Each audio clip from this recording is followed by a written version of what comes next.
And here we've got our 5 domains. So in the middle top, you can see the purpose.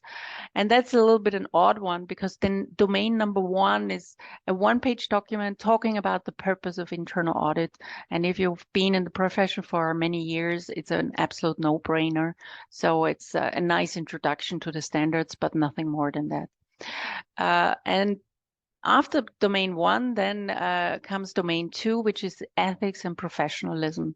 And this is about, if we talk about the previous, this is about this section of the old standards. It's the code of ethics. And that's basically dealt with in this ethics and professionalism section. It's domain number 2. Domain number 3 is about governing the internal audit function. And I want to jump ahead. Domain 4 is managing the internal audit function. So what's the difference here?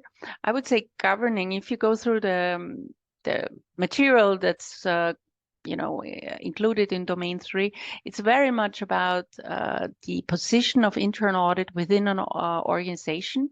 So when we talk about governing the internal audit function, it's about its independence, objectivity, its interaction with the board, senior management, stakeholders.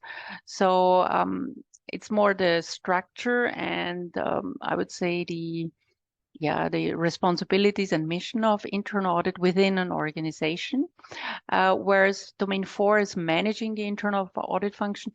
This is very much geared towards the chief audit executive that has to basically manage the audit function, and it talks about resources, about competence of internal audit staff, talks about IT resources, maybe work planning, also strategy, internal audit strategy. So it's very much geared towards the chief audit executive. And finally, we have the 5th domain, which talks about the performance of internal audit services.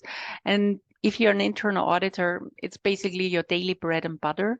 So it contains how to start, how to announce, how to perform an audit engagement, how to document, how to issue an audit report, and how to close and follow up on any open recommendations. So if you're working on the day-to-day business of internal audit, actually domain 5 is probably the most important part of this document. So these are the 5 domains, and they in total, they contain a total of 15 guiding principles. And we're now going to look into these 15 principles.